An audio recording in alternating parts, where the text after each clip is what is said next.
tidak jumpa. Setelah Heskel dan Aryo, saya kembali lagi malam ini untuk melanjutkan Atlantis Code yang ke-82 ya. Izinkan saya untuk meng-add dulu ini Mas Agung.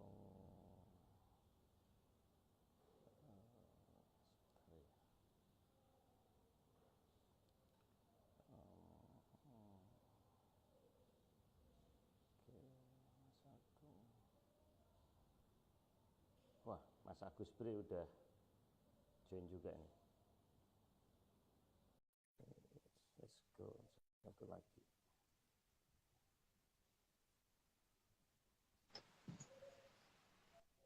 Halo. Malam, Pak. Halo, Mas Agung. Iya, dengar suara saya enggak? Saya kedengeran nggak, Mas? Kecil banget. Di tempat saya kecil banget.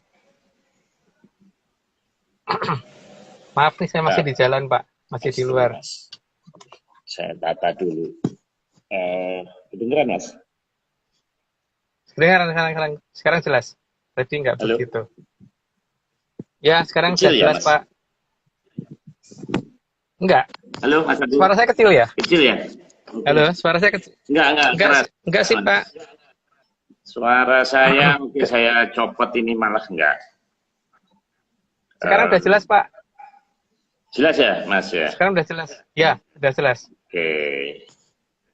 Saya undang dulu ya Heskel. Saya pakai earphone malah enggak ini, Mas Agung. Ya Heskel Panji. Oke. Saya ini udah lama. Itu karena Pak Marus salah. Nggak Lama muncul nggak sih. buka Instagram jadi Iya. lupa semuanya, Mas. Iya. Halo. Halo, Eskal. Aduh, maaf ya berisik. Heskel, Ya, kedengaran Heskel? ayo Pak Suara Marif, saya? ayo. Sangat jelas, sangat jelas. Oke, sebentar. Saya Aku berisik coba ya? caranya muter kamera gimana. Saya udah lupa ini, saking lamanya. Ada gambar tanda panah puter-puter, Pak. Oh, salah ini. Oh, tanda panah di sini. Halo. Halo. Mohon Halo. maaf rekan-rekan, saya lama menghilang karena harus menyelamatkan cash flow Atlantis ya. Ternyata luar biasa nih. Selama saya tinggal, ternyata Rabu Menyan lalu tuh sampai 120 slide ya Mas Agung ya. Iya. Sampai 120 slide. Nah, malam ini 104. Ini Mas Agung di mobil, Mas Agung. Iya betul, Pak. Masih di luar, saya masih jauh dari rumah. Makanya saya nggak apa-apa. Oke. Dapat inilah bisa masuk. Oke ya. Ini saya pakai earphone malah nggak kedengeran Mas tadi Mas. Ya oke, ini saya cabut ya. Nah. Di luar juga hujan ini. Jadi Di luar hujan deras. Jadi mungkin rekan-rekan ada noise.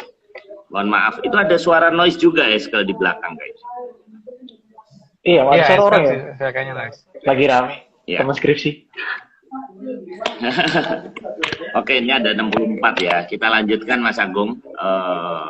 Seri ke-82 ya. Kasih sang Puspo Tajem. Part 16-17. Namun saya harus ucapkan terima kasih ya. Bentar. Namanya rekan-rekan menyaner saja saya sudah lupa Mas Agung. Saking seringnya. Ini ada Heskel, Aryo, Mas Dani Argi, Mas Nogo, Mas Agung, siapa lagi ya? Mas Ardian. Mas Rahardian, chat tagging. Oke. Mas, ini kan lagi rame topik ini ya. Gunung ya, gunung meletus ya. Makanya ini sebetulnya di serial ke-62 ya, tanggal 21 Juli itu kita sudah bahas ternyata ya, Regedeging para Arga. Ini Jaya Anggada Malik. Ini ada 7 gunung Mas ya ini Mas ya. 1, 2, 3, 4, 5, 6, 7 ya. Nah, padahal ini yang eh, yang umum ya, yang anget baru 2 Mas ya. Berarti masih ada 5 lagi nih ya. Kalau melihat dari urutan ini kayaknya masih pemanasan sih Pak, belum mulai sampai ke situ sih. Oke. Ini di partisipan ada Mas Doni, Mas Agus Bre. Ini saya nggak bisa lihat, ini kecil banget. Sekarang IG Live tuh saya mau lihat rekan-rekan yang mau menyapa, nggak bisa ini. Terlalu kecil. Kalau saya malah nggak bisa di scroll Pak, jadi nggak bisa ngeliat sama sekali. Oh iya. Dari dulu. Oke. Mas Agung, ini ada beberapa ya. Ini Merapi, lelehan lava. Oke, kiriman dari beberapa rekan. Nah, ini saya menemukan gambar ini sangat indah sekali. Jadi ini beauty Semeru, tapi juga mematikan ini. Nah, kemudian ini ada kiriman Mas Alfada, Menyaners juga. Jadi ini lucu nih gambarnya. Ini kalau kita puter, ini kan seperti kayak gambar muka manusia ya. Nah, ini kalau kita puter, nah ini gunungnya seperti ini. Kalau diputer, nah ini kebalik ke bawah seperti topeng ya. Nah kalau begini, dan ini seperti ilustrasi Mas Dani Argi nih sama Mas Ivan, Mas. Ini kan kayak Petro nih. Nah, muka-mukanya muka-muka aneh nih. Mungkin jangan-jangan ini wayang juga ini Mas. Kalau kita lihat kan ini kan muka-mukanya aneh gitu. Ada suku Indian, ada gitu. Ini ada kayak Munyo, ini yang sebelah sini ini ya, macam-macam. Oke, Mas, ini di belakang saya juga gunung nih Mas. Tapi ini gunungan. Nah ini rompal-rompal nih rekan-rekan Menyaners karena kan sudah meledak. Jadi nggak lurus. Waduh. Itu karena lampunya aja mati sebenarnya. Nah, saya mau mamerin ini Mas. Masih ingat nggak ini? Jadi biar busuk nih ya. Ini saya mulai malam ini seri 82. Biar Serum. Ke suara petir. Oke, rekan Menyaners, masih tentang ini ya, gunung ya. Ini ada kiriman juga, lukisan Raden Saleh ya rekan-rekan. Ini laku 36 miliar. Nah, ini juga mega mendung, jadi masih alam. Yang sebelumnya 31 miliar laku. Nah, oleh karena itu, siapakah pelukisnya Mas? Ya ini keturunannya ini kan kayak Raden Saleh nih Mas. Raden Saleh muda. Oke ya, kita mulai nanti ngobrolnya belakang ya, karena ini ada 104 slide plus 1 Heskel. Ini luar biasa nih. Ya. Bisa-bisa saya tinggal ini nggak takut kehilangan ini Mas, bahan Mas. Pak, yang minggu depan malah 115 Pak. Oh gitu. Iya. Aku sudah siap. Ini memang ugal-ugalan ini. Oke, Heskel, skripsinya ditinggalin dulu ya. Kita ada 100 nih, tepat 100 nih Menyaners, rekan-rekan semuanya. Kita mulai ya. Heskel, silakan ya. Oke, nomor 1, Tunjung dalam bahasa versi Atlantis Research Center bisa dimaknai sebagai kuncup atau bunga yang belum mekar. Jelas ya suara tuh ya? Suaranya putus-putus ya sekali. Oh, aku ulang ya. Tunjung dalam bahasa versi Atlantis Research Center bisa dimaknai sebagai kuncup atau bunga yang belum mekar. Suaranya ya udah, tapi lumayan denger kok. Ya udah, pokoknya itu nggak perlu dikomentarin karena banyak kan. Ya pasti udah jelas kok, Tunjung itu artinya kuncup. Lanjut aja. Ya. Sedangkan seta atau mada atau doro yang berarti putih. Sehingga Tunjung Seto berarti kuncup kembang yang berwarna putih atau belum mekar. Ya. Seto ya, bukan ditambahin N loh. Jangan jadi setan loh ya. Jadi seto itu putih artinya, jadi jangan ditambahin N. Lanjut aja karena banyak. Biar cepat selesai. 3, Pudak berarti raja dan Semune berarti artinya. Maka Tunjung Seto Kang Semune Pudak Sinempet berarti kuncup kembang berwarna putih yang sebenarnya adalah calon raja yang masih disembunyikan oleh alam. Ya ini kan tahapannya kalau menurut kita loh ya, menurut dongeng kita gitu. Jadi dongeng loh ya, jadi jangan dipercaya. Itu kan ada 3 urutan. Tunjung Seto, Semune Budak, Sinumpet. Jadi ini pada proses ketika lahir sampai dengan di usia tertentu. Terus kemudian Tunjung Seto, Semune Budak, Kasungsang. Jadi ketika sudah ada tapi belum menyadari, sudah di umur tertentu tapi belum menyadari, sampai dengan nanti yang terakhir kan Tunjung Seto, Semune Budak, Sategal, itu baru ketika pada saat sudah mulai muncul. Nah, tapi saat ini kan kita baru sampai ke Tunjung Seto, Semune Budak, Sinumpet dulu ya, karena ini masih cerita di awalan versi kita, gitu, dongeng lo ya, gitu. Lanjut. Oke. 4. Dikarenakan kuatnya alam menutupi keberadaannya, maka tidak akan ada yang bisa menyangka sejak kapan dan di mana Sang Tunjung Seto berada.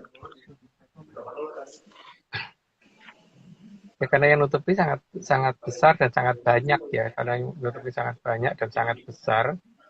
Sangat besar itu bukan berarti sosok makhluknya besar ya, tapi kekuatannya yang besar. Karena ada di yang nutupi kan Sang Yang Wening, jadi ya, jelas tidak akan gampang dilihat orang. Kerajaan yang segede Atlantis aja nggak bisa dilihat orang, yang segede Mojopahit yang di Jawa Barat aja nggak bisa dilihat orang kok. Apalagi cuma 1 orang gitu kan. 1 negara loh, 3 negara ditutupin. Dan itu jelas-jelas itu kelihatan ada, tapi ya nggak ada yang bisa ngelihat. Apalagi cuma nutupin 1 orang, itu nggak, sangat tidak masalah gitu, yang penting. Lanjut. Oke. Di akhir zaman Wilwotikto, sebelum ditutupi oleh kekuatan yang tidak bisa didefinisikan oleh teknologi zaman sekarang, dinamakan sebagai zaman Kolo Wisoyo. Wiso itu artinya kan bisa. Kalau Wisoyo itu zaman ketika mulai terjadi pembolak-balikan sejarah dan sebagainya gitu. Pembolak-balikan cerita yang sebenarnya menjadi nggak sebenarnya, dan sesuatu yang sifatnya fitnah memfitnah gitu. Tapi ya ini kan bukan versi banyak orang, ini hanya versi cerita kita. Jadi terserah mau dianggap seperti apa. Lanjut. Oke. 6. Zaman Kolo Wisoyo diawali dengan kondisi saling mulai menjatuhkan, saling menjebak, dan pemfitnahan kerajaan, serta perebutan tahta secara tidak manusiawi. Ya, itu terjadi di zaman cerita kita ya, jadi di cerita yang kita ini. Dan itu sudah kita ungkapkan di sekian episode yang lalu ya. Saya lupa di episode yang keberapa, tapi sudah pernah kita ceritakan. Dan ya kita mengharap itu tidak terulang kembali di kedepannya nanti. Lanjut. Oke. 7. Atau lebih tepatnya, kejadian di awal zaman Kolo Wisoyo dinamakan tragedi Loro Blonyo. Maka, untuk mengenang tragedi tersebut, banyak diabadikan sebagai patung Loro Blonyo untuk menandakan akan kembalinya Sang Tunjung Seto. Karena harusnya kan dia jatahnya di waktu itu, tapi karena di waktu itu dia seperti itu, kondisinya tidak sedang tidak menguntungkan, maka kemudian zaman itu pasti akan mengembalikan dia di garis waktu yang lain gitu kan, sehingga inilah nanti akan munculnya di situ, di zaman berikutnya yang seharusnya sudah nggak lama berdasarkan dongeng kita. Lanjut. Oke. Setelah zaman Kolo Wisoyo dinamakan zaman Kolo Jonggo, di mana Jonggo berarti leher. Nama zaman itu dikenang untuk menandai selesainya penyatuan Sang Kartosuro oleh Sang Hyang Batari Maharade. Urutan zaman juga menunjukkan itu juga sih, makanya kan ada zaman Kolo Wisoyo, Kolo Jonggo, terus dan seterusnya nanti ya. Kalau aku ngomong duluan, ntar keduluan. Jadi yang jelas karena waktu itu pihak Atlantis gagal menyatukan, maka langsung diambil alih oleh Sang Hyang Maharani dan berhasil tuh. Maka dinamakan zaman Kolo Jonggo. Lanjut. Oke.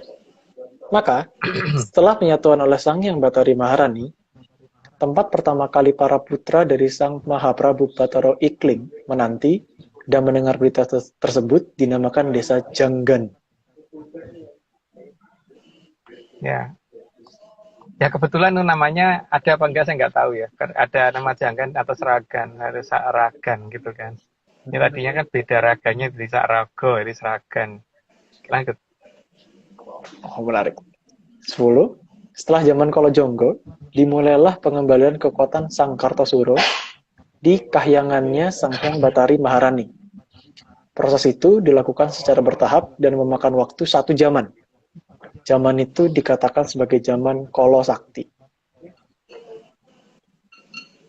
Ya, yang melakukan Sang Hyang Maharani ya, yang kembalikan satu persatu. Tapi dikembalikan tapi belum diizinkan untuk menggunakan karena ketika masih terlalu muda sangat bahaya sekali kalau bisa menggunakan semuanya itu, makanya dikembalikan tapi belum boleh digunakan dan hanya kekuatan yang kecil saja yang hanya untuk jaga-jaga diri yang langsung bisa dimanfaatkan. Tapi itu nanti setelah lahir ya, ini kan masih jauh dari sebelum lahir, masih di zaman Kolo Sakti kan, di zaman Kolo Sakti. Nama kayangannya Sang Batari Maharani, mohon maaf tidak bisa kita share karena memang kita nggak dapat izin. Lanjut. Itu 500 tahun betul? Ada deh. Oh, ada. Oke.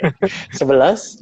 Namun, Sang Hyang Batari Maharani tidak mengembalikan semua kekuatan itu kepada Sang Kartosuro. Sebagian kekuatan yang lain dititipkan kepada Maharatu dari ketiga kerajaan besar yang sedang menantinya. Agar nanti ketika sudah tiba saatnya, maka kebalikan dari tragedi Loro Blonyo bisa terjadi. Yang jelas, kalau semuanya dikembalikan pasti dengan kondisi yang lupa, pasti yang tidak ingat bahwa dulu bagaimana ceritanya gitu kan. Makanya sebagian harus terutama yang besar-besar harus dititipkan ke 3 kerajaan yang selama ini mengharapkan beliau datang. Makanya ya memang supaya ingat juga sih, yang penting supaya ingat itu kan, karena memang memori totalnya dihapus oleh Sang Hyang Wening Sabdo Dadi sehingga supaya tidak terjadi hal-hal yang tidak baik, supaya ingatan yang tidak baik itu hilang gitu, itu tinggal dari awal lagi, tapi nanti dibangkitkan pelan-pelan dan kira-kira di hal-hal yang kira-kira baik saja yang diingatkan gitu. Lanjut. Oke. 12. Nanti ya, Sang Kartosuro Adiningrat bisa memecah diri menjadi 3 sosok kembar dengan 3 kepribadian yang sama sekali tidak sama. Zaman selama Sang Hyang Batari Maharani melakukan proses tersebut dinamakan sebagai zaman Kolo Joyo.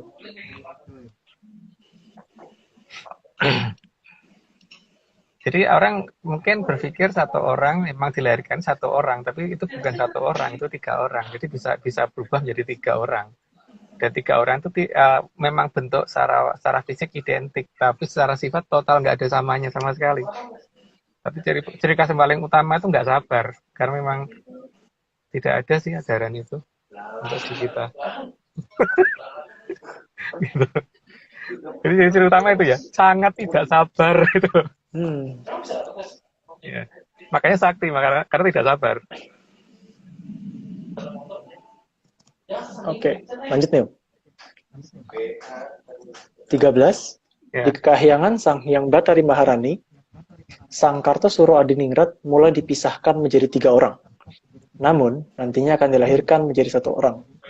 Tapi, pada umur tertentu akan bisa berubah menjadi 3 orang sesuai dengan keadaan dan kebutuhan pada saat itu. Ya. Jadi kan ketika dia bekerja, orang nggak ada yang ngerti kalau dia bisa bekerja minimal di 3 tempat secara waktu yang bersamaan. Ya, tinggal dicari orang yang bisa seperti itu kan. Jadi orang nggak bisa menduga itu. Pulangnya ke tempat yang sama, berangkatnya ke tempat yang berbeda, tapi itu di 3 tempat gitu.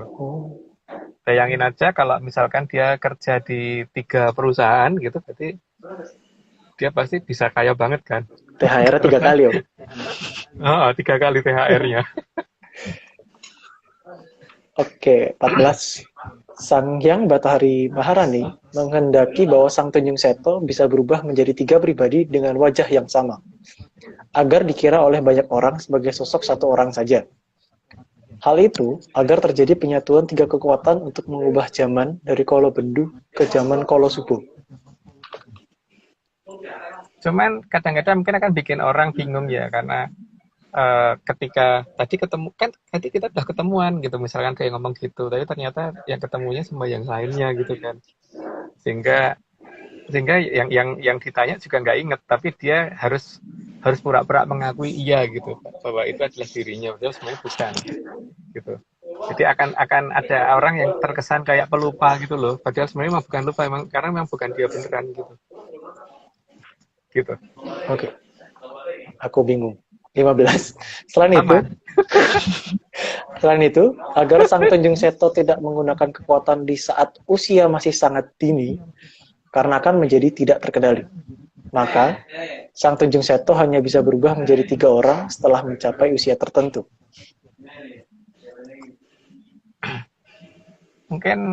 mungkin beberapa saat mungkin pernah ada ya tapi mungkin nggak ngeh mungkin berarti kala-kala mungkin pernah kelihatan di MK atau kemudian padahal pada waktu itu lagi gambar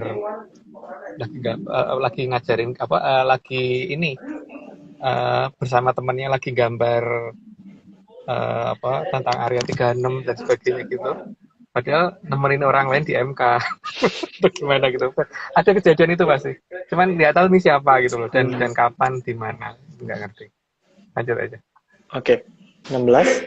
Sehingga, ketiga Maharatu juga harus menunggu sampai titik waktu yang ditentukan oleh Sang Hyang Bathari Maharani agar aturan pada tradisi tidak dilanggar. ya karena kan 3 ya dengan 3 jadi bukan 3 dengan 1 gitu maksudnya begitu semoga bingung ya Aku paham ya gitu. Oke, 17. Maka salah satu cara mencari keberadaan Sang Tunjung Seto adalah dengan menemukan posisi 3 kerajaan besar itu terlebih dahulu. Karena ketiga kerajaan besar tersebutlah yang menyembunyikan dan melindungi Sang Tunjung Seto.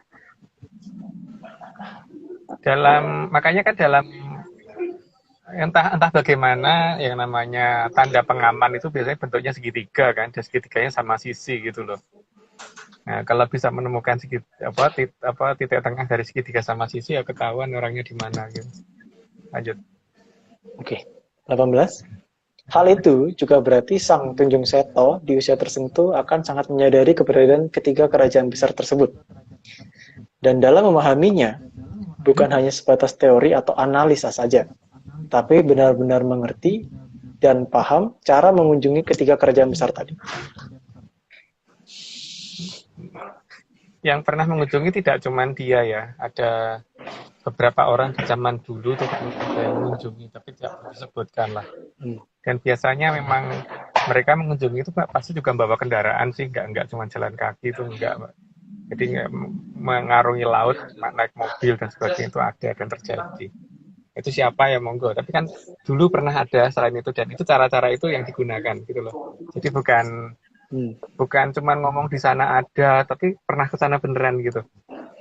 Dan ngerti caranya ke sana. Jadi kalau ngerti caranya ke sana berarti dia ngerti banget bahwa di sana kerajaannya cuma satu dan ngerti banget bahwa aturan menuju ke sana dan bagaimana menuju ke sana serta bagaimana mencari jalannya itu.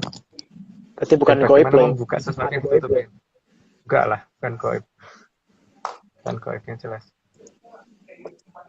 Oke, 19. Sebagai tanda karena telah menjalankan perintah dari Sang Hyang Bathari Maharani, maka ketiga Maharatu sering menggunakan mawar merah sebagai penghias untuk mempercantik diri. Kan sebagai tanda puspa tajam akan muncul itu kan. Karena tanda itulah yang menjadi awalan kan soalnya. Lanjut aja deh, nggak perlu dijelaskan. 20. Tanda kedekatan dengan Sang Hyang Bathari Maharani sejak saat itu dilambangkan dengan rangkaian mawar merah sebagai ungkapan terima kasih ataupun rasa sayang. Ya, nggak perlu dijelasin, lanjut aja. Oke. Hal ini juga digambarkan dalam patung Loro Blonyo, bahwa hanya ada satu laki-laki dan satu perempuan. Jadi bukan satu laki-laki bersama 3 perempuan. Itu versi kita ya. Tapi orang lain nganggap apa ya terserah gitu. Lanjut. Oke. 22. Hal ini seharusnya menjadi penanda yang sangat jelas akan kembalinya Sang Tunjung Seto. Tanda tersebut bukan untuk menunjukkan dominasi gender tertentu. Ya, karena pada waktu itu kan memang equal kalau menurut bahasa kita ya. Kalau tapi nggak tahu kalau ada yang merasa bahwa gender tertentu lebih rendah itu ya saya nggak ngerti. Tapi kalau di kita kan nggak begitu.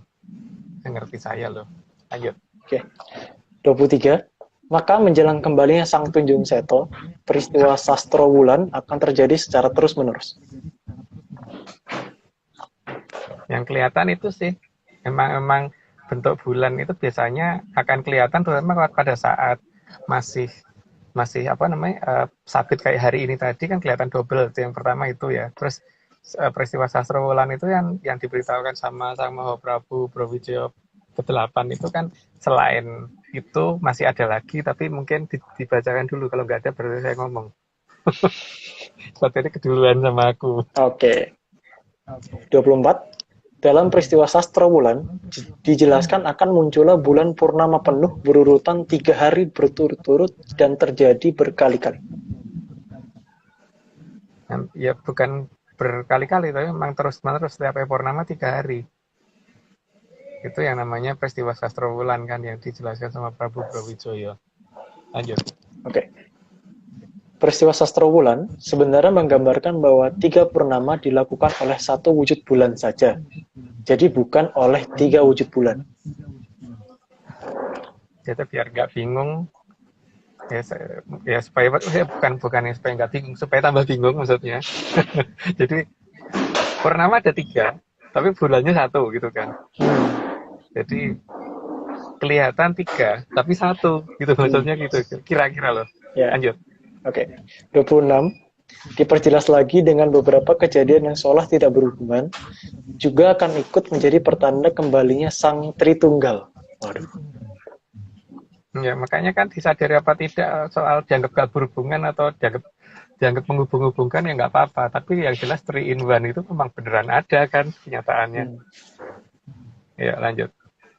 Pertanda dimulainya dari berbagai jenis produk 3 in 1 yang secara mendadak akan bermunculan di zaman tersebut. Itu termasuk dalam pernyataannya Prabu Brawijaya kan. Tapi ya bagi yang bisa menemukan Serat Sastrowulan loh. Lanjut. 28.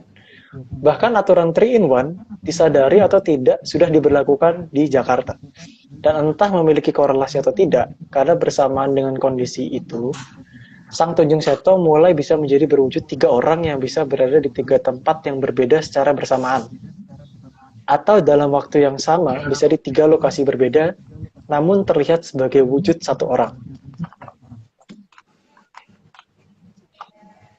Ya itu dianggap berhubungan apa tidak ya terserah ya. Tapi kalau kita sih orang itu kan menghubung-hubungkan kan ya. Itu kan menghubung-hubungkan, itu kita nganggap itu berhubungan.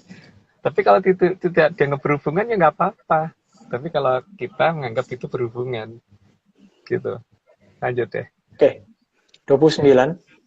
Sastrowulan di dalam Babat Menyan juga sudah jelas dinyatakan jika kelak di waktu itu akan ada matahari yang menyala di sepanjang jalan. Besok bakal ono srengenge kang melaku-melaku sak dalan-dalan. Ungkapan tersebut menyatakan bukan dalam bahasa Kawi atau Sang Sekerta, tapi malah memakai bahasa Jawa sekarang. Ya. Besok bakal ono srengenge kan melaku-melaku sak dalan-dalan gitu.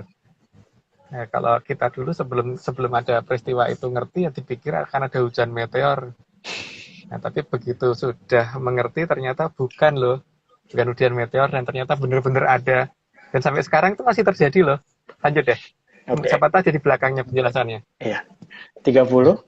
Mungkin banyak yang tidak paham akan pernyataan bahwa akan ada matahari yang berjalan-jalan siang hari di banyak jalan.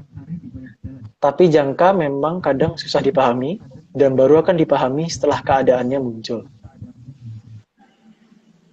Ya jelas kan memang ada peraturan bahwa kendaraan bermotor harus menyalakan lampu di siang hari gitu. Malam dan siang harus nyala gitu loh. Yang jelas lampu utama, lampu bulat ya, lampu bulat, bukan lampu yang kecil. Lampu kalau bahasa Jawa lampu totok itu, lampu yang paling gede itu. Lampu dim atau apa tuh? Bukan dim. Lampu apa sih namanya itu? Kalau yang lampu besar itu? Lampu lah. lampu motor. Ya, kalau zaman dulu kan enggak.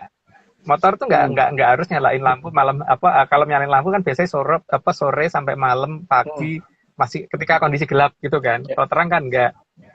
Tapi di zaman itu yang terjadi adalah tiba-tiba ada aturan itu gitu loh. Ketika ada pernyataan matahari akan jalan-jalan siang hari di sepanjang jalan tuh harus terwujud dan terwujud benar gitu kan. Cuman ya biasanya ngertinya telat sih, termasuk saya.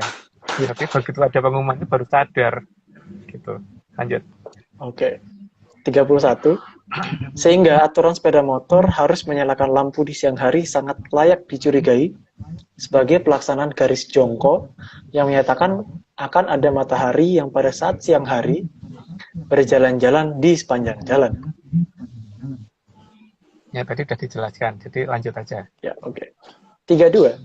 Dan karena sudah menjadi jongkonya alam, maka hukuman juga akan diturunkan jika ada yang melanggar atau mencoba untuk tidak melaksanakannya. Ya jelas sih ya, karena namanya ini kan mau masuk ke cerita zaman kalau bendu kan, tapi paling tidak emang ya orang yang melanggar ya harus dihukum gitu kan. Kalau melanggar gak dihukum tuh namanya aneh dong. Yang melanggar ya dihukum tuh yang benar. Lanjut.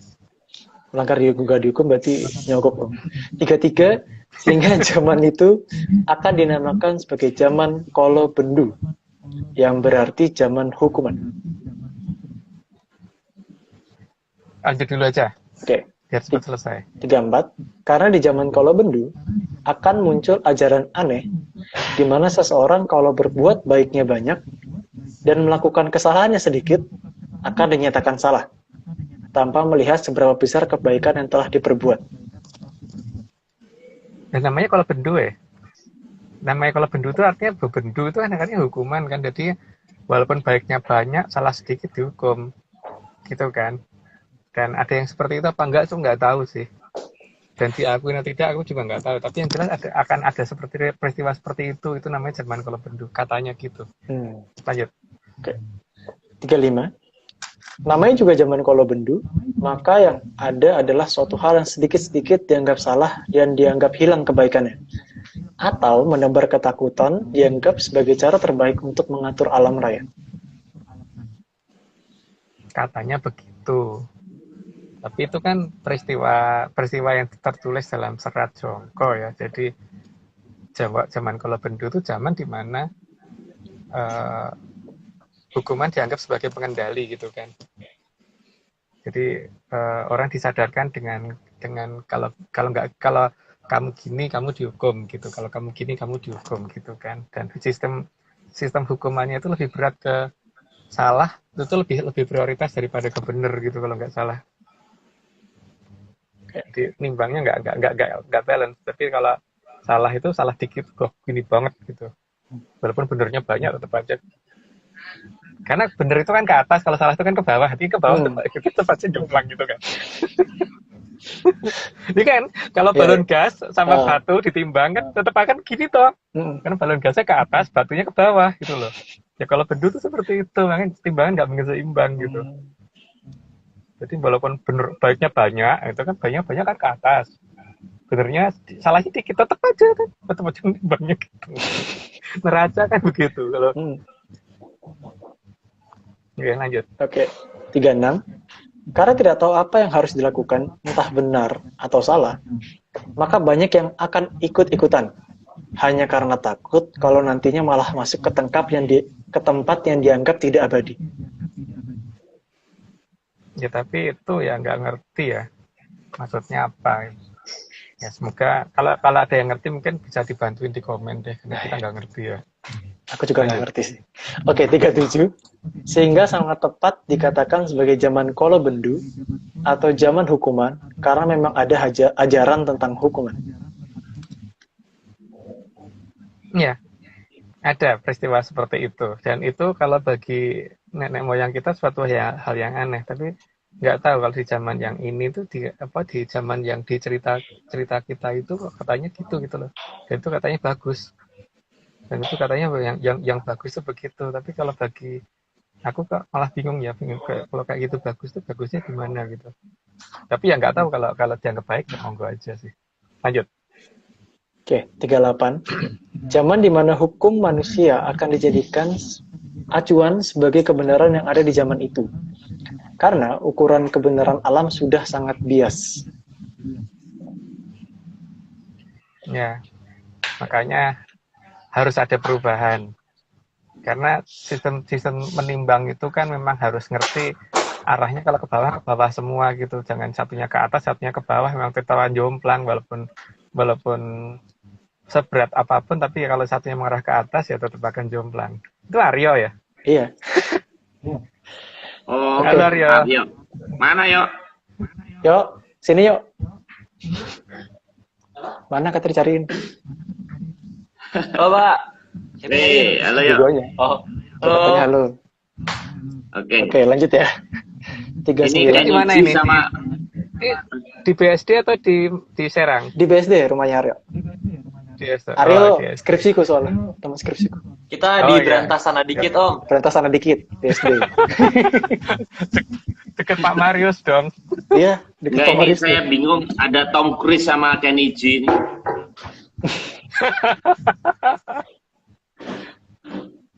Oke, lanjut dulu ya. 39. Ya. Sehingga pada zaman itu juga banyak orang yang akan memperdebatkan kebenaran dan juga kesalahan. Ya ada ini tuh apa nih dicari sendiri deh, di Jongko tuh ada kok pernyataannya bahwa besok akan ada banyak orang yang rebut bener gitu loh, yang rebutan bener. Ya tapi itu tentang apa ya nggak ngerti. Saya itu ngerti cuma dongeng kan. Lanjut deh. Oke. 40. Bahkan pada zaman Kolobendu, orang hanya akan melihat apa yang bisa dipelajari dan cenderung mengabaikan apa yang tidak bisa dijelaskan secara logis.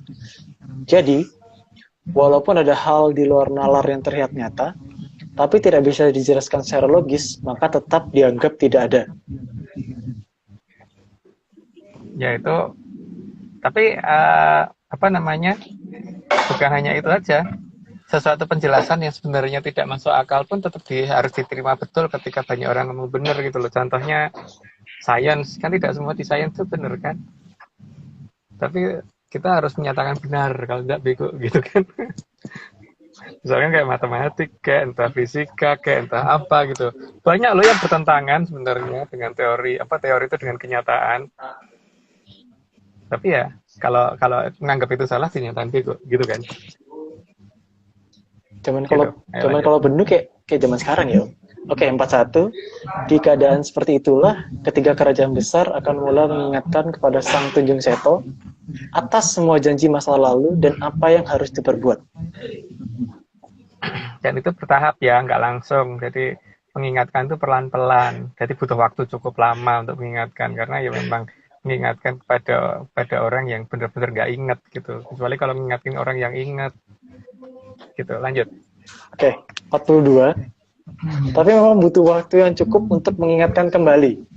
Ki Lurah Tunggul Jati Jaya Mungrogolah yang paling banyak mengingatkan akan apa yang terjadi di masa lalu. Karena mungkin yang paling dekat ya, dan paling gampang. Dan beliau paling mengerti segala bahasa kan. Jadi dan bisa bicara dengan segala bahasa. Jadi beliau paling gampang untuk bicara.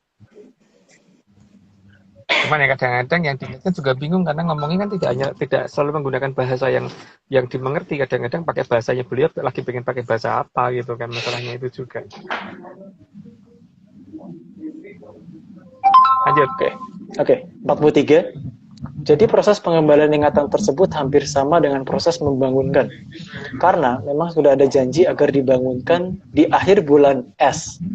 Dan S adalah nama bulan yang dikenal di peradaban tiga kerajaan besar. Kita hanya boleh memberitahukan inisialnya ya. Jadi memang sudah ada perjanjian ingatkan aku di akhir bulan itu gitu kan. Dan yang diingatkan bukan sana loh, yang diingatkan yang di sini.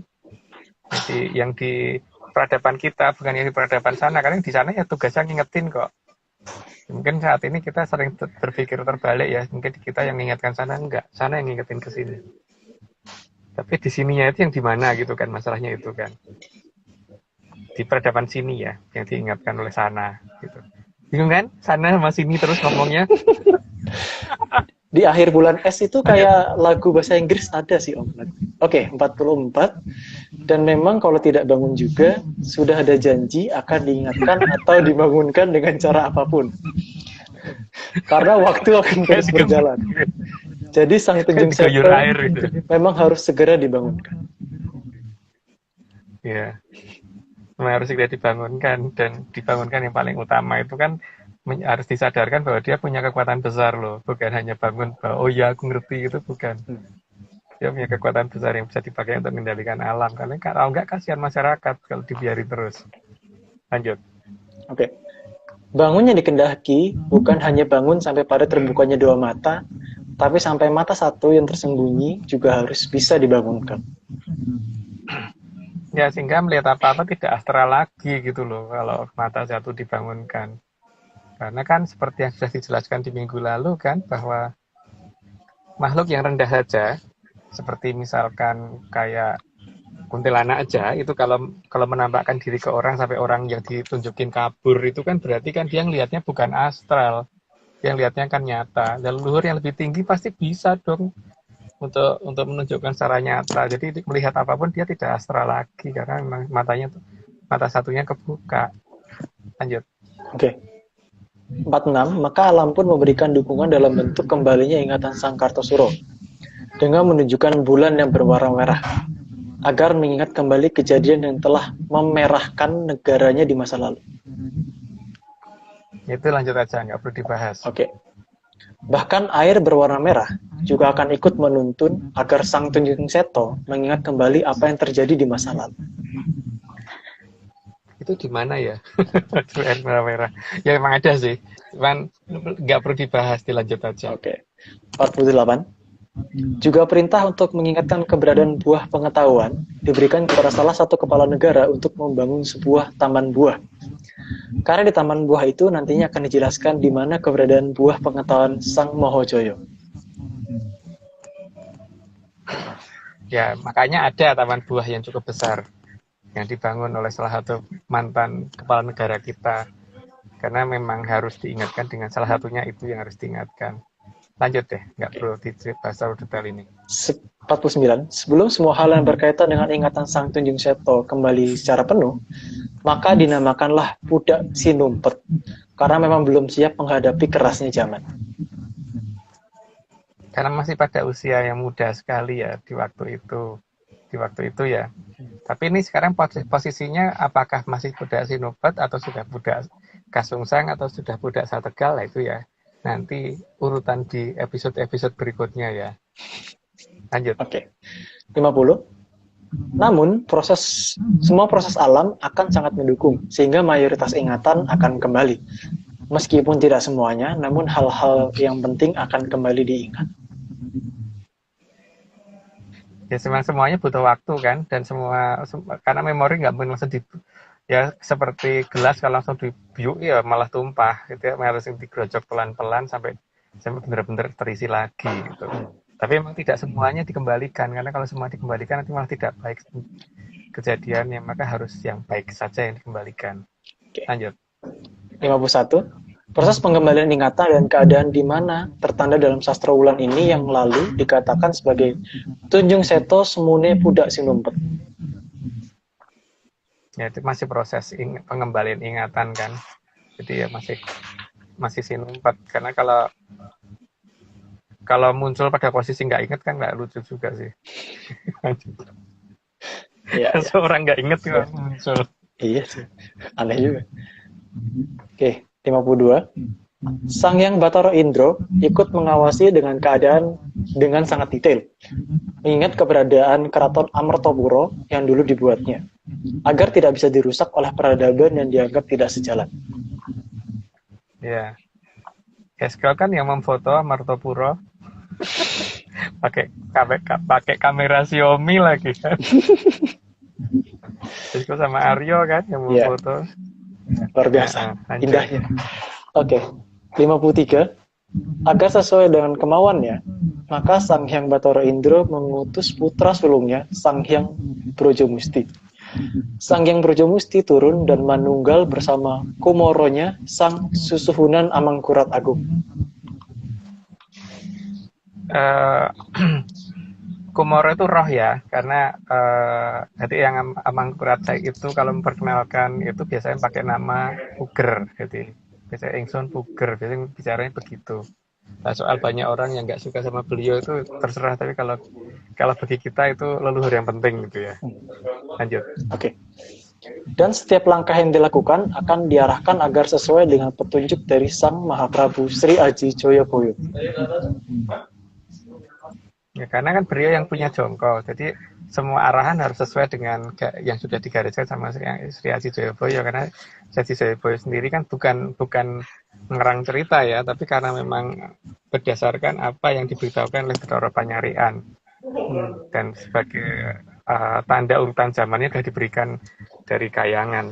Jadi beliau pasti akan melakukan sesuai dengan urutan waktu yang benar. Sehingga memang beliau juga harus ikut turun langsung mengawasi semua kejadian itu. Lanjut. Oke, 55. Karena sudah tertulis di dalam serat jongko bahwa besok akan ada besi berbentuk tabung yang akan merusak alam raya. Tapi bukan tabung gas ya. makanya yang Puger kan senengnya ini cerutu Adipati. Cerutu Adipatinya half corona lagi kan. Waduh. Ya enggak? Ya, benar. Adipati. Cerutu Adipati. Ingat ada yang menyala di bawah di ujung sananya gitu ya. Adipati. Cerutu Adipati. Jadi akan ada satu kadipaten di sebelah sana yang nanti akan membuat masalah gitu kan. Sudah diingatkan dengan itu. Lanjut. Waduh, itu jelas banget kodenya Om ya. Oke, 56. Ketika keadaan sudah sangat dekat, maka Sang Hyang Bathara Brahma sendiri yang turun dan meminta agar Susuhunan Amangkurat Agung mengamankan tabung tersebut. Karena ada sesuatu yang berbentuk tabung yang ujungnya sana tuh ujung sebelah luarnya itu menyala. Salah satu ujungnya menyala gitu loh, yang akan membahayakan alam raya gitu kan. Maka Sang Hyang Bathara Brahma dari jauh sudah memberikan peringatan. Gitu, lanjut. Oke, 57. Karena kondisi sudah sangat darurat, maka Sang Hyang Bathara Ikling Triwikromo menjadi Sang Hyang Bathara Ismoyo dan memperkuat Susuhunan Amangkurat Agung agar mengambil kekuatan dari sang besi tersebut. Ya, jadi supaya si cerutu ini nanti kalau digunakan supaya tidak berfungsi gitu kan. Nah, ngomongin cerutu ya, karena nggak ngerti itu bentuknya apa gitu. Tapi yang jelas ujungnya bisa menyala seperti api gitu kan. Penggambaran bentuknya kayak cerutu gitu. Kalau yang Puger bicara seperti itu. Ini bukan. Bukan, itu kan bukan cerutu, itu rokok, Pak. Rokok. Oh. Cerutu. Yang besar-besar. Oh iya, benar-benar rokok.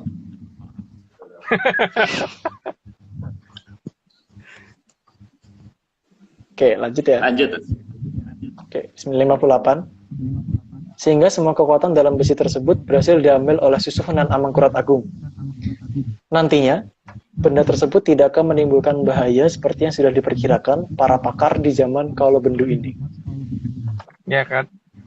Jadi kalau besok cerutu itu dilempar ke sana ke sini oleh salah satu kadipaten, karena adipati yang punya, ya salah satu kadipaten yang ngakunya sekarang jadi ngakuin sana sini gitu, saking serakai gitu, sana sini diambil gitu sama dia. Nah, itu nanti cerutunya nggak akan bisa berfungsi gitu. Cerutunya nggak berfungsi. Cerutu tuh panjang, bentuknya bulat dan bawahnya ada apinya gitu kan. Iya. Gitu. Lanjut. Aduh, jelas banget. 59, kekuatan yang diambil oleh Susuhunan Amangkurat Agung adalah jauh hari sebelum kondisi berbahaya terjadi. Karena terdapat sebagian dari zat salah yang dikeluarkan oleh Sang Hyang Jagat Pratingkah pada akhir zaman Kalabrowo. Kejadian ini tersebutkan dalam serat Mandologiri. Jadi ada komo salah yang turun waktu itu. Nah, kemudian sama Brari Durga kan ditimbun, disembunyikan. Dan ini sudah mulai ditemukan orang. Dan ini bisa membahayakan alam raya. Maka kekuatan itu harus diambil. Dan yang sanggup adalah Susuhunan Amangkurat I. Menurut saya loh. Makanya lihat aja nanti apakah itu berfungsi apa enggak cerutu-cerutu yang ada itu. Gitu. Lanjut. Oke. 60, karena beberapa zat salah ini dulu sempat dibakar oleh Sang Hyang Bathara Brahma. Tapi sebagian yang lain belum sempat dibakar karena disembunyikan oleh Sang Hyang Batari Durga. Keduluan ya saya ngomongnya ya. Nanti lanjut aja deh. Oke, 61. Sebagian besar zat salah ditimbun cukup dalam sehingga tidak mudah dicari keberadaannya karena ditutupi oleh Sang Hyang Batari Durga. Selain ditimbun sangat dalam, itu juga dibikin kecil komposisinya dan dibikin susah untuk diekstraknya gitu maksudnya ya. Itulah keahlian dari Sang Hyang Batari Durga dengan maksud supaya hanya pihak tertentu nanti yang bisa menemukan itu dan ngerti cara menggunakannya. Makanya ini berbahaya. Makanya itu harus diamankan dulu. Lanjut. Oke, 62. Namun keadaan zat salah tersebut sebagian ditemukan oleh manusia dan dijadikan alat pembunuh yang bisa membahayakan keberlangsungan alam raya. Karena bisa bikin jamur tipo itu. Bikin jamur tipo, jamur. Gitu kan. Oke. Lanjut. 63.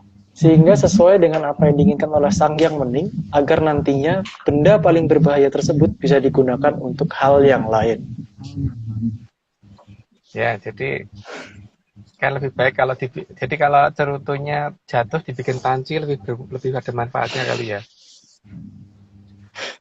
Jadi kalau ada kayak pesawat misalnya F-35 gitu, daripada untuk perang kan lebih baik kalau dibikin wajan atau dibikin panci yang lebih ada gunanya gitu kalau menurut Batugul begitu ya. Itu benda itu bagus, bisa mabur, bagus nih HP tidak kayak wajan gitu. Dia bicaranya ke saya gitu. Ya lanjut. Oke. 64. Sehingga nanti akan terjadi yang sesuai dengan sabda dari Sang Mahaprabu Sri Aji Joyoboyo. Gandrung-gandrung ing lulurung andulu gelung, keris parung tanpa karyo, edolen tukokno ulek-ulek campur bawur. Maaf bahasa Jawaku. Ya itu pernyataan yang si Aji Joyoboyo. Maksudnya ya daripada dipakai untuk bikin senjata yang bisa dipakai untuk bunuh orang, maka lebih baik dijadikan ulek-ulek aja atau dijadikan dijual aja, dijadikan ulek-ulek, dijadikan panci, wajan atau apa gitu. Itu kan kayaknya daripada jadi cerutu kayak gitu untuk membahayakan orang, kan lebih baik jadi kayak panci, lebih baik tuh ada gunanya gitu. Mirip ini Mas. Apa Pak? Ini itu gambarnya mirip ini, ulek-ulek.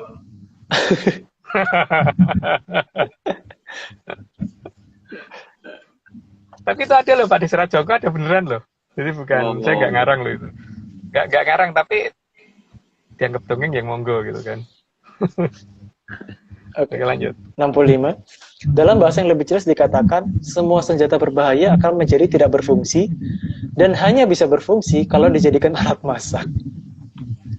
Ya, jadi apa namanya, ini bisa dijadikan untuk ya, kan seharusnya kejadiannya sudah nggak begitu lama, jadi tidak perlu khawatir dengan apa yang terjadi nanti. Kalau tiba-tiba terjadi sesuatu hal yang besar, ketika sudah mencapai pada cerutu yang dilempar-lempar, lah itu nanti lihat apakah cerutu tadi akan membahayakan atau tidak berfungsi sama sekali. Perhatikan ya.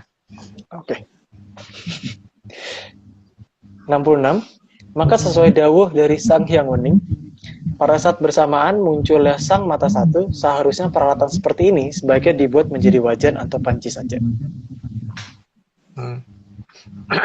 Itu pernyataannya Tunggul Jati juga begitu sih. Waktu lagi nonton itu F35 di YouTube, tiba-tiba komentar beliau begitu. Apik banget ya jadi kayak wajan gitu. Mbah Tunggul nonton YouTube juga ya? Teknologinya. Iya. Oh, keren. Oke, lanjut ya Om. 67. Dan mulai saat itu, Susuhunan Lamangkurat Agung menjalankan tugas untuk menetralkan semua yang berpotensi menimbulkan bahaya besar bagi kelangsungan kehidupan. Jadi kan yang namanya ramuan kimia itu meleset sedikit bisa berakibat fatal ya. Berakibat fatal itu maksudnya bisa menjadi benda berbahaya atau tiba-tiba tidak berbahaya sama sekali. Contohnya kan seperti kalau air itu kan bisa mematikan api, Tapi kan air itu terdiri dari oksigen sama hidrogen. Hidrogen itu gampang terbakar, oksigen juga gampang terbakar. Tapi kalau nyampurnya dicampur berubah menjadi air kan jadi malah mematikan api kan.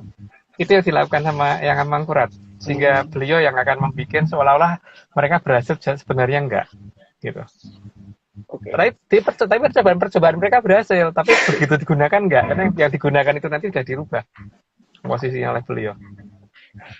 Oke. Sehingga nantinya Sang Kartosuro bisa maju sendiri tanpa perlu bala bantuan atau maju ijen tanpa wadyabala. Karena sana semua hal yang sifatnya membahayakan sudah diamankan dulu kan. Jadi ya tinggal melaksanakan tugas berikutnya aja kan beliau. Lanjut. Ya.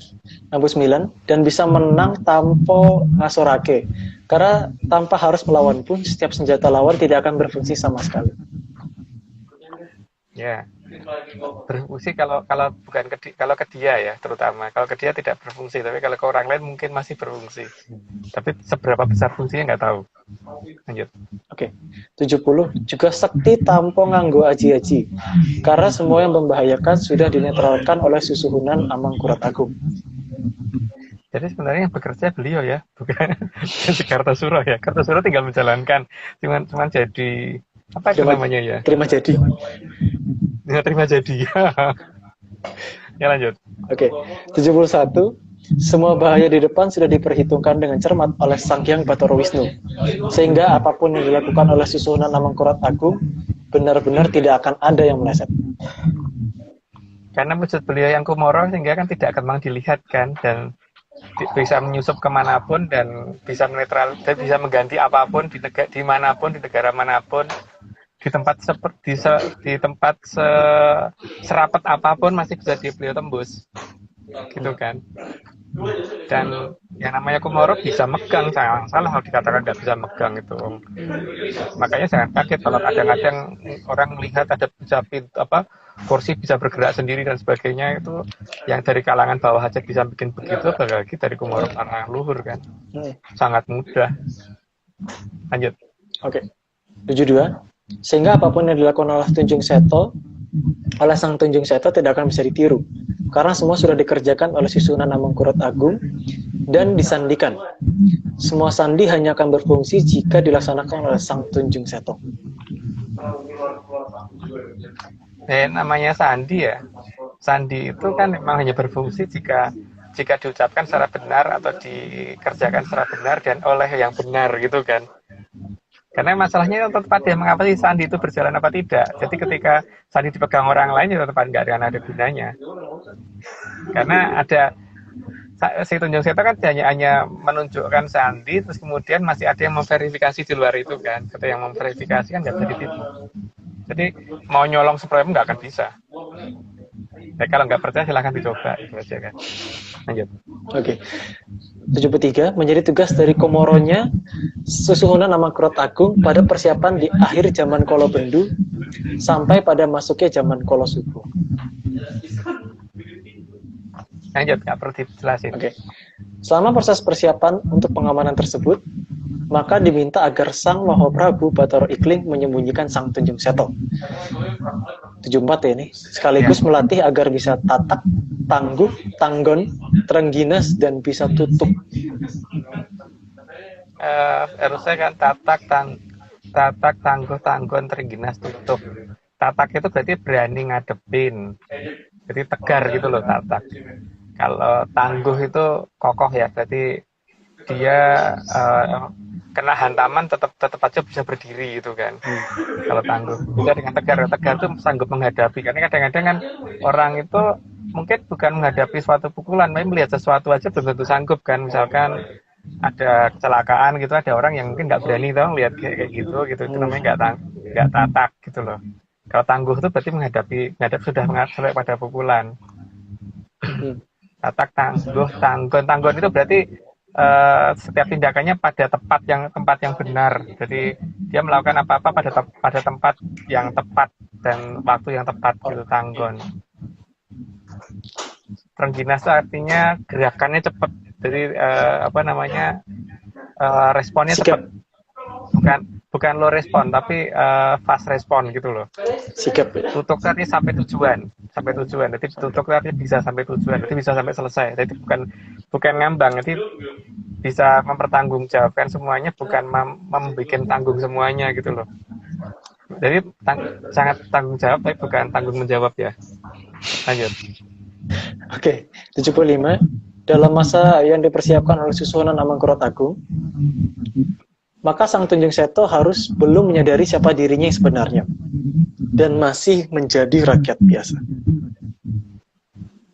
Ya karena kalau waktu itu sudah ini kemaki, dia kementus bahasa Jawanya gitu ya. Jadi biar nggak terlalu ini disembunyikan dulu dan dibikin supaya tidak sadar dan supaya ngerti dari bawah ke atas itu nanti bagaimana gitu kan. Karena kalau langsung mendadak di atas dia nggak akan merasakan jadi rakyat biasa. Gitu, lanjut. Oke. Maka akan ada cerita satrio yang kesampar kesandung, seolah-olah hidupnya susah, namun itu hanya untuk menutupi agar tidak ada yang curiga. Ya kesampar kesandung itu seolah-olah kayak diusir-usir atau ditendang-tendang atau seperti gagal-gagal terus apa yang dia kerjakan gitu kan, kesampar kesandung. Tapi ya itu hanya merupakan satu ciri-ciri. Justru kalau menemukan orang seperti itu yang mungkin harus dicari gitu. Itu bukan dari kalangan yang sukses banget ya mestinya. Lanjut. Oke. 77. Agar tidak minderan, maka Sang Tunjung Seto juga dikondisikan sugih tapi tanpa bondo atau kaya tanpa harta. Ya, karena kalau ketika dia stres yang minimal dari salah satu dari 3 negara itu akan bantu mendukung dalam bentuk finansial seberapapun dia sanggup, karena memang ya bagi 3 negara itu nilai mata uang mereka lebih besar daripada di sini kan. Jadi segampang itu gitu loh kalau mau kaya sebenarnya. Lanjut. 78. Karena walaupun terlihat berkecukupan, tapi itu semuanya dipinjami oleh Tri Gilang Kencana yang mengawasinya dengan ketat. Jadi semua yang dimiliki itu sebenarnya milik dari Tri Gilang Kencana. Kecepatan ya saya ngomongnya ya. Lanjut aja, berarti sudah dijelasin tadi. Iya, oke, 79.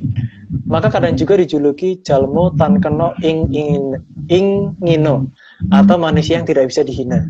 Karena kalau dihina, maka yang bertindak adalah semua yang mengikutinya. Nggak bisa dihina, karena kalau dia dihina seperti apapun pasti akan kembali balik semuanya. Jadi malah yang menghina itu akan kena masalah. Jadi itu salah satu ciri-ciri yang paling kuat ya. Jadi kalau diremehkan orang yang remehkan itu akan pada posisi pernyataannya sendiri pada nantinya gitu. Jadi akan kebalik banget dari apa yang dia katakan. Jadi makin dihina orang dia makin bahagia karena makin kaya, makin makmur, makin sukses gitu loh. Aneh pokoknya. Lanjut. Oke, 80. Karena terbiasa bertemu dengan semua makhluk, maka tidak ada tempat yang dianggap angker oleh Sang Tunjung Seto. Maka dikatakan padunungane ono padunungan kang wingit kang luwih-luwih lungit. Susah juga. Karena bagi Sang Tunjung Seto tidak ada makhluk yang dianggap menakutkan. Ya karena dia ngerti semua makhluk kan, jadi akhirnya kan semuanya dianggap lucu sama dia. Jadi untuk orang mungkin dianggap kuntilanak itu menakutkan, tapi bagi dia itu dianggap dagelan gitu kan. Maka dia tinggal di tempat yang dianggap orang mungkin nganggapnya angker dan lewat angker, tapi sebenarnya tidak angker kalau untuk dia gitu. Maka kadang-kadang ada orang bingung aja, kok tempatmu kayak spooky gitu kan. Kalau dia merasa itu enggak sih, orang lain aja yang ketakutan gitu. Lanjut. Oke, semua itu karena memang tugasnya Sang Tunjung Seto untuk membuka semua kejadian yang menurut garis kahyangan dianggap tidak benar. Kalau dalam serat selebaran Raja Kuning kan dikatakan bahwa bakal buka piolo kang ora bener gitu ya. Gitu aja deh, lanjut aja. Biar cepat selesai. 82. Sang Tunjung Seto juga sangat mampu untuk mengungkap masa lalu. Bahkan masa lalu yang disembunyikan oleh orang-orang di zaman sebelumnya. Semua akan menjadi jelas dan terang apa yang ada di masa lalu. Ya kita tunggu aja nanti ada yang seperti itu apa enggak gitu. Lanjut. Selain itu, Sang Tunjung Seto juga bisa mengembalikan semua yang sudah dibuat samar dan dikembalikan menjadi terang benderang, sehingga semua yang salah akan terlihat jelas dan yang benar juga akan terlihat menjadi lebih sangat jelas. Jadi membalik kondisi di zaman Kalawisoyo ya. Kalau di Kalawisoyo kan dibalik keadaan supaya tidak terlihat siapa yang salah dan siapa yang benar. Maka dia akan membalik menunjukkan kembali bahwa yang benar ini loh sebenarnya ceritanya nggak gitu loh gitu, dan itu nanti pasti akan lebih jelas daripada yang diungkapkan di Atlantis series gitu kan. Lanjut. Oke, 84.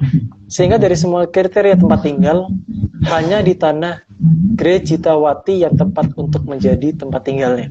Karena tempat tersebut bisa membantu Trigilang Kencana agar mempermudah mengembalikan ingatan masa lalunya.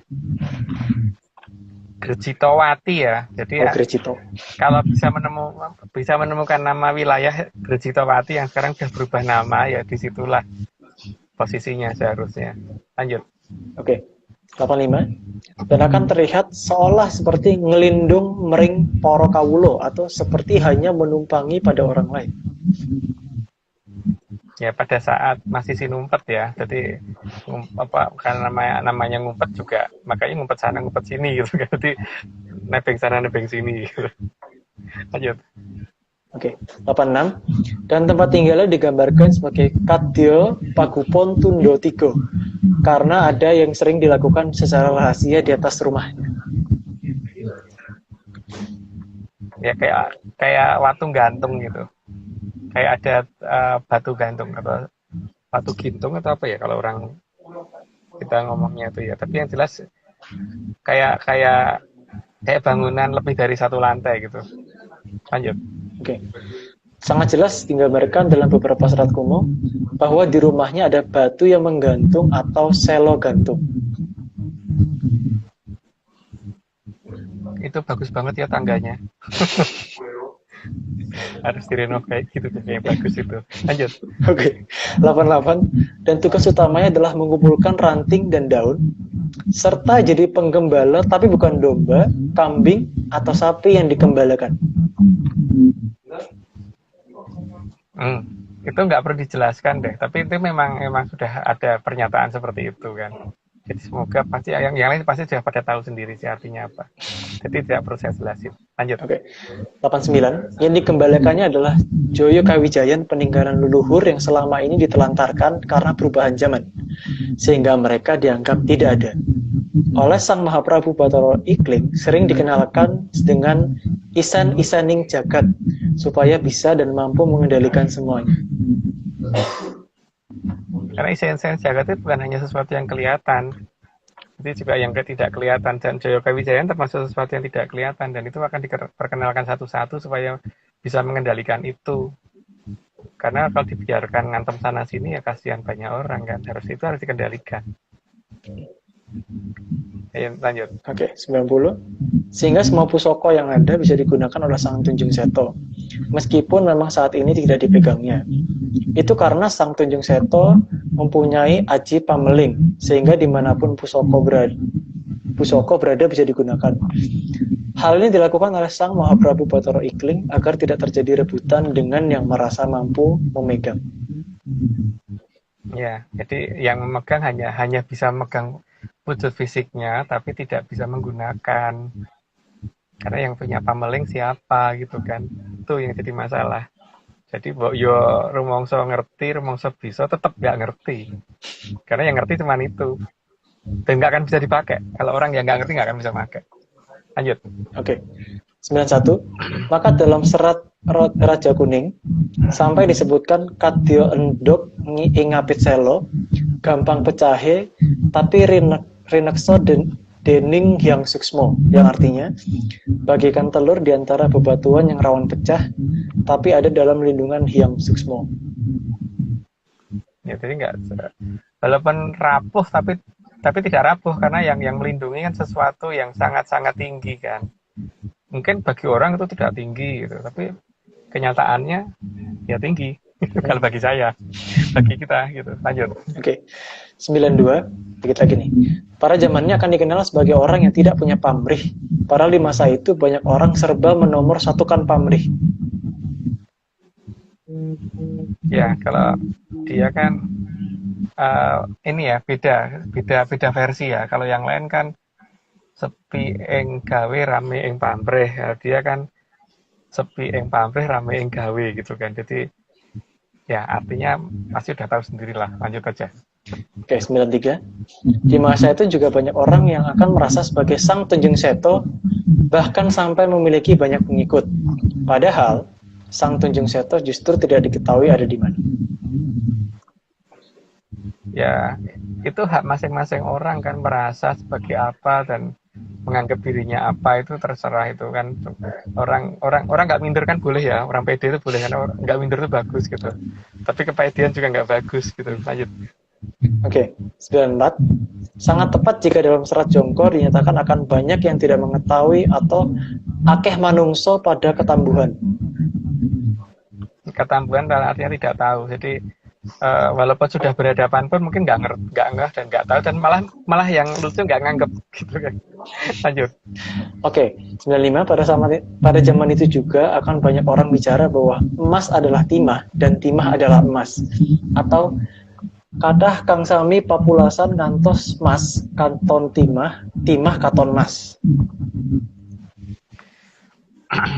Jadi memang zaman itu zaman yang aneh ya, ketika ada sesuatu yang baik dianggap jelek, yang salah dianggap benar, yang ya serba dibolak-balik gitu. Bahkan ada kerajaan yang di Jawa Barat dikatakan di Jawa Timur, yang di Jawa Timur dikatakan di Jawa Barat, dan sebagainya gitu loh. Puter semua gitu loh. Lanjut. Oke. 96. Pada zaman itu banyak hal palsu, sehingga banyak ajaran yang tidak bisa diterapkan karena memang bukan itu ajarannya. Tapi itu dianggap benar karena diajarkan oleh orang yang dianggap ahli di bidangnya. Jadi banyak ajaran Jawa yang diajarkan oleh para pakar, katanya begitu ya. Tapi yang nggak tahu itu yang mana. Tapi yang jelas kalau diterapkan nggak bisa, karena bukan itu harusnya gitu kan. Maka kebanyakan nanti di Jawa itu akan banyak ajaran yang munculnya dengan apa, misalkan pati geni, terus apa ngebleng dan sebagainya. Tapi bukan itu sebenarnya gitu kan. Nenek moyang kita nggak ngajarkan itu sebenarnya. Tapi sakti, tapi bukan itu langkahnya gitu. Penasaran ya, Pak. Lanjut. 97. Sehingga pada zaman itu bahkan banyak pengetahuan yang salah, tapi tanpa disadari diakui sebagai dasar dari kebenaran proses berpikir. Ya, tidak perlu diperjelas deh, udah jelas mestinya. Lanjut. 98. Ketidaksadaran itu juga menyangkut kebesaran masa lalu, sehingga tanpa sadar bagaikan turun derajat tapi malah bangga. Iya, ngikuti negara lain tapi malah bangga, itu aneh sebenarnya. Lanjut. Oke, 99. Negara lain akan senang melihat hal itu, sehingga meskipun punya sumber daya alam yang berlebih, tapi justru mengelola dengan patokan asing, bukan patokan yang ada dalam tata caranya sendiri, karena kelewat bangga jika bisa mengikuti logika asing.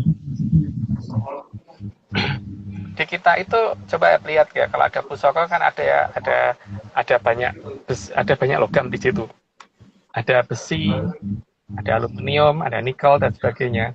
Dan itu kita kenal nama-nama itu, tapi bukan dengan nama nikel, bukan dengan nama aluminium dan sebagainya. Kita kenal nama-nama, tapi kita punya perbendaharaan nama tersendiri gitu loh. Makanya kalau kita kenal itu semua dan bisa membentuk seperti itu kan, berarti sudah ngerti cara ekstraksinya, cara ngolahnya dan sebagainya. Tapi cara-cara itu kemudian dilupakan karena yang diikuti adalah cara-cara barat gitu loh. Yang sebenarnya itu lebih susah sebenarnya malahan. Ada cara lebih mudah ditinggalkan, tapi yang lebih susah di ini. Ya semoga nanti bisa dikembalikan itu. Lanjut. Semoga. 100.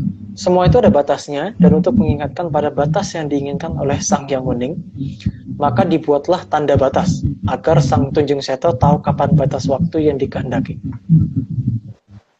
Semua itu adalah kode ya, dan kode itu yang bisa membaca cuman yang berhak gitu.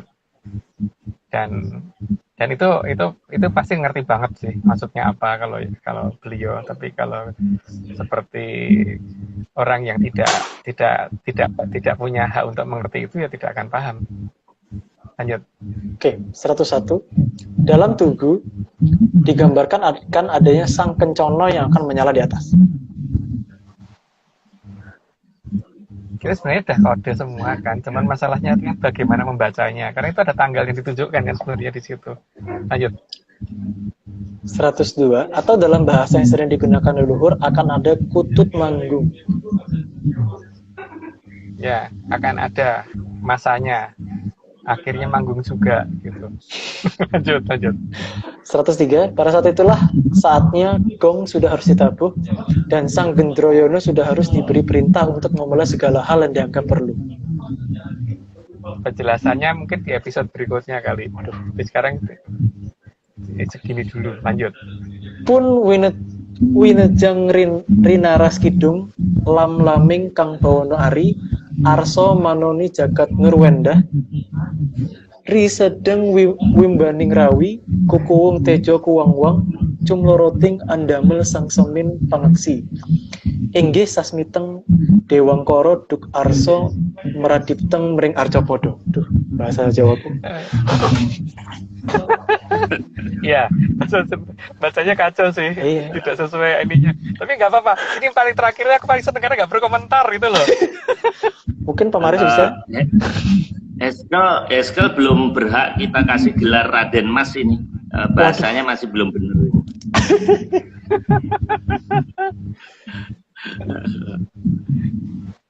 Iya, Pak. Ini saya nggak berani komentar karena banyak sekali yang harus saya komentari, saking banyaknya 104. Cuman ada satu hal yang membuat saya senang tadi. Jadi tidak perlu kaya ternyata yang disembunyikan itu. Jadi rekan-rekan ini ada 137. Kalau saldo banknya lagi nggak banyak, nggak usah takut. Itu berarti kita kandidat ini, Mas ya. Masih ada peluang menjadi Satria Piningit, Mas ya. Tapi dia saldo banknya mungkin tinggi loh, Pak, karena dibantu negara loh. Oh gitu ya. Iya, dia mau beli apapun bisa, Pak, sebenarnya. Tapi dia hanya menunjuk hanya beli apa yang diperlukan gitu. Tapi dia beli apapun bisa kalau mau. Oh, oke. Ya. Oke, Mas, ini 1 jam 17 menit. Pak Marius, jangan khawatir untuk masalah kita kehabisan data. Iya. Karena data itu kan bukan dari saya, tapi dari Mbak Tunggul kan. Dan kalau beliau minta segini harus diturutin gitu loh, Pak. Oh. Sebenarnya ini sudah ada masa yalan-yalan, Pak. Tadinya tuh beliau mintanya 150, tapi karena begini saja belum sempat pulang, makanya saya minta dikurangi, akan disetujui 104. Tapi minggu depan nggak bisa, beliau pokoknya main 115 dan akan naik terus. Halo, Mas Agung, kita punya tamu artis. Ini adalah sahabat saya, Bang Fauzan Zaman. Rekan-rekan yang dulu pernah nonton SCTV sama Metro TV One, presenter sportnya ya ini orangnya, Fauzan Zaman. Ada yang Eskel pasti nggak tahu ya? Kayak aku belum lahir dong. Apa udah? Mas Agung pernah dengar nggak nama itu? Ingat nggak? Nggak tuh, saya itu jarang nonton TV ya, Pak, karena saya nggak suka TV. Karena dulu tuh kalau TV itu saya cuma nonton video karena males banget nonton RCTI itu apa gitu, Pak. Film itu. Bang Fauzan ini tadi saya intip dia join, makanya saya undang. Nah ini kalau belum tahu ini saya lihat itu. Nah ini ada di Wikipedia. Nah silakan. Waduh. Ini artis top ini. Ini temennya Onjo. Karena dia dari FHUI, teman saya. Lagi ada ya obrolan-obrolan. Makanya saya undang. Nah, Bang Fauzan ini komunitas Menyaners namanya. Yang kepilih masuk nanti bakal dapat kaos. Jadi nanti kita akan kirim kaos. Tulisannya 100% Menyan. Nah, sekarang saya mau kasih satu pertanyaan ke Bang Fauzan. Kesempatan untuk bertanya. Ini komunitas Atlantis, Mas. Nah, Oke, Mas. pakai kode salam menyan. Nah, saya kasih satu kesempatan, coba tanya apa yang terlintas di pikiran Bang Fauzan tentang Atlantis. Silakan. Saya hanya jadi fans, bukan fans ya. Saya memang tahu bahwa Atlantis itu adalah satu benua yang hilang, punya peradaban tinggi. Namun terakhir ketika semua literasi tentang Atlantis itu adanya, tentang benua yang hilang itu adanya di daerah Asia Tenggara, maka Atlantis yang hilang itu sebenarnya kalau bagi saya 60-40 bahkan 70-30, bisa lebih besar lagi jadi 80-20, itu benar-benar ada di Nusantara. Saya bilang Nusantara bukan Indonesia. Bagi saya terlebih lagi saya lupa judul bukunya karena saya baca buku itu sampai 4 kali berturut-turut. Itu buku yang ditulis oleh salah satu ustadz atau kiai dari Jawa Timur, yang jadi bestseller. Pusat peradaban Atlantis itu selain di Indonesia ya adanya ya nyun sewu, mohon maaf, itu adanya di Candi Borobudur. Sehingga titik-titik peradaban yang tertinggi yang pernah ada tampil di muka dunia ini bagi saya itu adanya ya di sini, di Indonesia Raya atau di Nusantara. Sekali lagi, pemahaman saya atau yang ada di benak kepala saya bukan Atlantis menurut teori di barat sana sebenarnya. Kalau menurut saya ya mohon maaf, pengetahuan saya yang terbatas ini bisa jadi salah, tapi sampai hari ini saya masih cukup meyakini bahwa ada pusat peradaban di Nusantara, dan itu bisa jadi jika memang nanti terbukti itu adalah di Nusantara. Itu aja sebenarnya, Mas Marius. Oke, pertanyaannya apa, Mas? Biasanya kan bahas bola. Coba satu pertanyaan, apa coba? Saya pengen tahu. Pertanyaannya,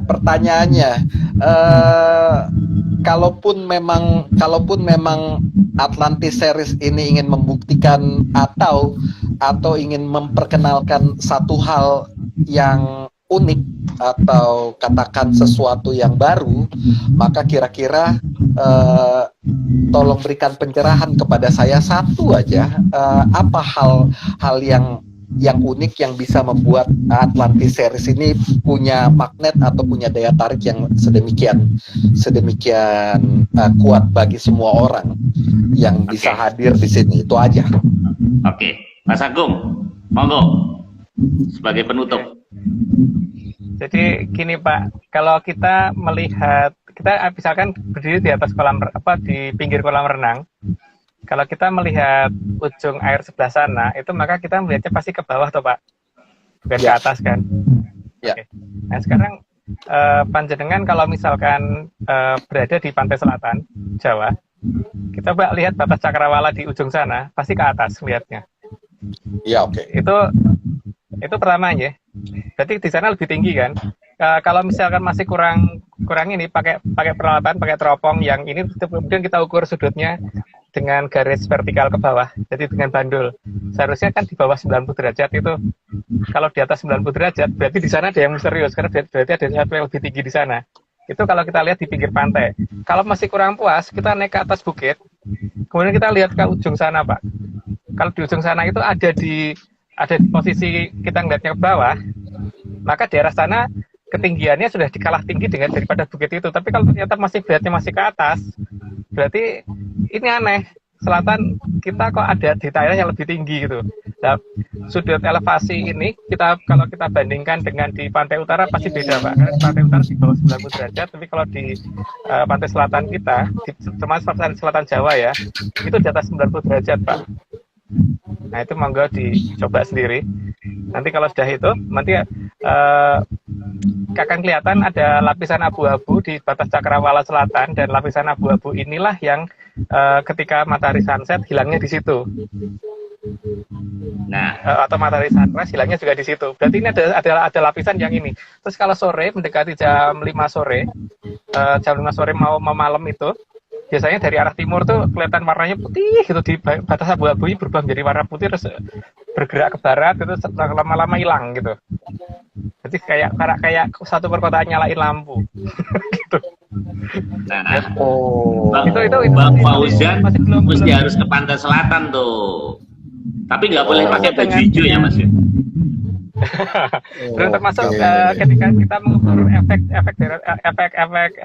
volta dan sebagainya gitu, tentang bagaimana kita ngitung perubahan muatan listrik di sana dengan terus kita bandingkan kenapa pasir pantainya ada perubahan pasir pantai dan urutan deret volta, efek volta ya kita ngomongnya ya, karena itu kan seperti kalau kita bikin aki atau apa ya, atau mungkin kalau proses terbaliknya elektrolisis gitu, itu akan kelihatan bahwa ada sesuatu yang mengarah ke sana. Jadi yang paling gampang itu dulu Pak, karena itu yang paling gampang diamati ya, karena saya kan orang teknik, jadi saya mengamati itu kebanyakan justru dari kimia dan dari kelistrikan, dan itu untuk yang pandangan paling gampang tuh itu.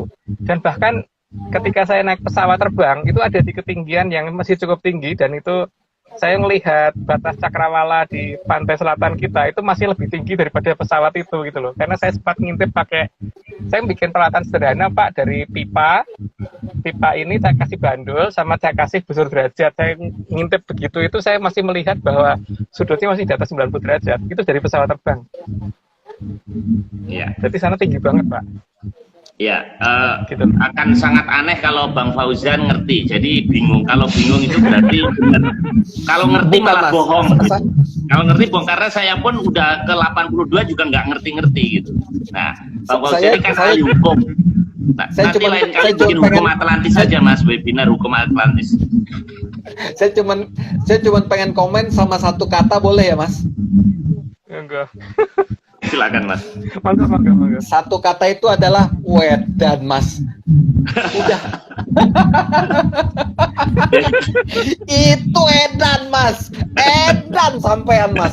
Waduh, boleh gak satu waktu nyun sewu, mohon maaf, saya minta waktu, kapan waktu mungkin silaturahmi, bukan cuma online tapi offline, saya ketemu sampean Mas, cuman pengen salaman dan cium tangan, udah gitu aja Mas. Waduh, ini artis Ini, bisa Pak, sampai kapan- cium tangan ini. Kapan-kapan ini aja Pak, mungkin yang saat ini lagi gampang membuka diri kan urut dari kerajaan paling tua. Yang paling tua kan Lemurian ya. Sudah mulai mau kita foto. Jadi termasuk Sungai Berantasnya juga kelihatan, itu sebelah saya itu sempat memfoto itu si Haskell itu. Pakai kamera Xiaomi Pak, HP Xiaomi itu kena kok. Jadi kelihatan bangunannya dan benda-benda yang melayang itu akan kelihatan. Bahkan Bisa ada nanti lampunya. becak-becaknya itu kan. Kelihatan bagus banget Pak. Tapi itu rahasia, untuk posisi memfoto rahasia, dan jamnya juga rahasia, karena hanya di waktu dan tempat yang tepat untuk melihat itu. Begitu juga di Laut Selatan, tapi Laut Selatan belum buka lagi. Nah, tapi tanggal 19 kemarin sih, 19 Juli kemarin mereka sudah menunjukkan sekilas ya, bukan sekilas sih, cukup lama sih sebenarnya, lebih dari 1 jam kok. Dan teman-teman sudah berhasil memfoto itu. Gitu. Ya. Oke. Tapi ya itu saya mohon maaf Pak, mohon maaf Mas Marius, saya cuman punya dua bacaan sebenarnya, kalau boleh dibilang begitu, 2 bacaan. Kalau saya punya kesempatan diajak sama Mas Marius, kalaupun tidak saya punya kesempatan untuk sampai di titik itu di Pantai Selatan, maka 2 bacaan ini insya Allah akan saya ucapkan di titik itu. 2 bacaan ini boleh saya share di sini ya? Jangan Mas, jangan. Nanti waktunya sudah habis. Nanti kita undang aja, nanti kita kembangkan. Nanti ada sesi tersendiri. Ini Bang Fauzan, kalau ini bukan acara bola Mas, ini bukan acara bola di SCTV. Jadi jangan. Dua bacaan ini satu ya tentunya dari ayat kitab suci yang saya yakini, ya apalagi kalau bukan dari ayat Quran. Yang kedua ya bacaan doa, tentunya juga dalam bahasa Arab. Tapi oke lah. Tapi insya Allah kalau saya masih ada umur panjang, saya akan buktikan. Maksudnya buktikan, saya akan ucapkan kalimat itu dengan seizin Allah juga, dengan seizin Tuhan. Apa yang Mas sampaikan itu akan kelihatan semua, insya Allah. Tapi itu akan saya lakukan, ya akan saya lakukan. Tenang. Tapi itu edan, beneran edan, sumpah edan. Jadi Bang Fauzan, ini Atlantis ini kan masih debatable, pseudoscience. Nah, rekan-rekan ini justru mau membuktikan bahwa itu bukan cerita bohong, tapi pendekatannya kita pendekatan yang saintis ada, pendekatan menyan juga ada gitu. Jadi ini multidisiplin. Oke, selamat malam. Makasih pada siapa ya tadi, Mas Akasha Jagat, Bu Nur Sudiati, dan rekan-rekan lain ya yang sudah terima kaos kita. Jadi aturannya kalau bisa masuk ke sini itu berarti lolos ke lubang jarum dan dapat kaos, Bang Fauzan. Nanti kita gratis. Oke, selamat malam. Ini sudah 1 jam 30 menit. Terima kasih. Sampai jumpa Rabu menyan Salam minggu kenal depan, semuanya, Bang Mas. Fauzan. Terima kasih. Terima kasih. Terima Thank kasih. you. Salam kenal. Eske, Mas Selamat malam Agung, semuanya. Mas Terima kasih, Bang Nobo, Ades. Mas Dani. Bobo Agung. Thank you. Selamat malam. Ya. Selamat malam. Malam. Ya, Bapak ya, sekali.